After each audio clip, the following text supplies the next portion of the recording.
আমরা আগামীকাল 16ই ফেব্রুয়ারি ঢাকার রাজপথে বাইতুল মোকাররম উত্তর গেট থেকেই আমরা প্রতিবাদ সভা এবং বিক্ষোভ মিছিলের ঘোষণা দিয়েছি। কারণ হচ্ছে এই সহিংসতা বন্ধ করতে হবে।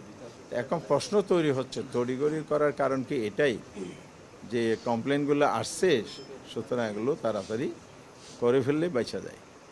আমি জানি না ওনাদের নিয়ত ভালো, ওনারা বলছেন, ওনারা স্বচ্ছতার সাথে করেছেন, সবই শুনেছি। কিন্তু আমরাও বলছি যে আমাদের কমপ্লেন আমরা দিয়ে গেলাম, আইনের দরজা খোলা আছে, ওনারাও বলেছেন, আমরাও আইনের প্রক্রিয়ার মধ্যে যাব। কিন্তু এখানে আমাদের রাইটটা যে ক্ষুণ্ণ করা হলো, এটা নিয়ে আমাদের প্রশ্ন রয়ে গেলে এই কথা আমরা বলেছি। সেকেন্ড পয়েন্ট হচ্ছে নির্বাচনের আগে এবং পরে সহিংসতা যে হয়েছে সেটাই। নির্বাচনী সহিংসতা বাংলাদেশে অতীত হয়েছে, এগুলো আমরা জানি, কিন্তু এইবার তো সেটা প্রত্যাশিত ছিল না। এই জায়গা থেকে বেরিয়ে আসার জন্য তো জুলাই অভ্যুত্থানে অনেক রক্ত ঝরেছে, জীবন দেয়া হয়েছে, এবং সেই জায়গাটা পুনরাবৃত্তি ঘটছে। তাহলে কি এটাই হচ্ছে বাংলাদেশে আবার ফ্যাসিবাদের আবারও স্বৈরতন্ত্রের উত্থান হতে যাচ্ছে? আমার বোনরা, আমার মায়েরা, নারীরা আজকে নিরাপদ হলো না। হাতিয়ার ঘটনা কি আপনারা জানেন?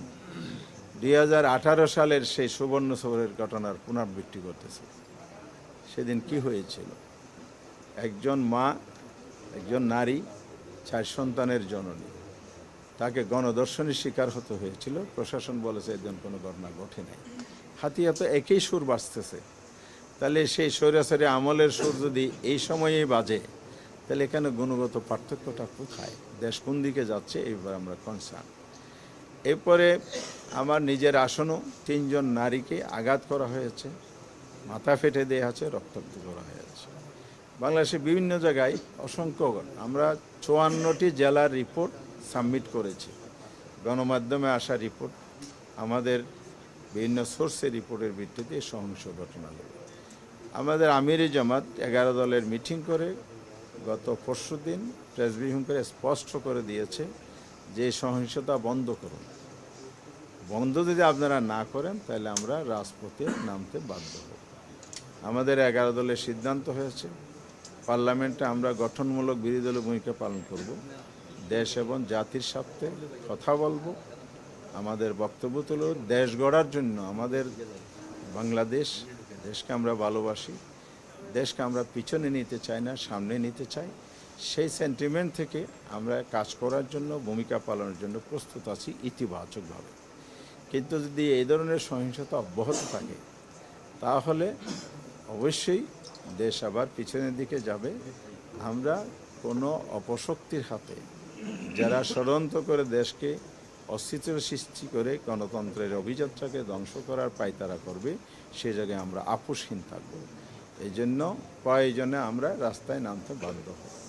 ইতিমধ্যেই আমরা 11 দলের পক্ষ থেকে গতকাল লিয়াজি কমিটির মিটিং করেছি, শীর্ষ নেতৃবৃন্দের সাথে আলাপ করে আমরা আগামীকাল 16ই ফেব্রুয়ারি ঢাকার রাজপথে বাইতুল মোকাররম উত্তর গেট থেকেই আমরা প্রতিবাদ সভা এবং বিক্ষোভ মিছিলের ঘোষণা দিয়েছি।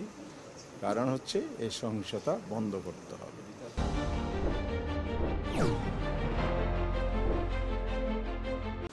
বিকাল 4:30টায় জনগণকে সাথে নিয়ে আমরা এটা প্রতিবাদ করতে চাই।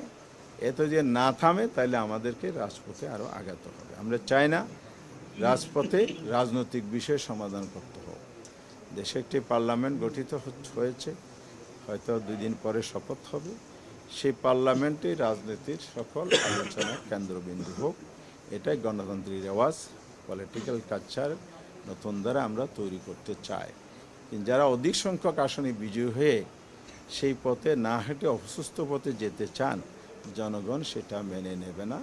জনগণকে সাথে নিয়ে আমরা এটা রুখে দেবো ইনশাআল্লাহ।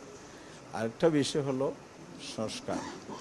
খানা ভোট হয়েছে, এখানে অবাক হওয়ার মতো বিষয়, বিভিন্ন আসনে আপনার ধানের শীষ প্রার্থী বা তাদের জোটের প্রার্থী যা ভোট পেয়েছে, না ভোট পড়েছে সেই পরিমাণ।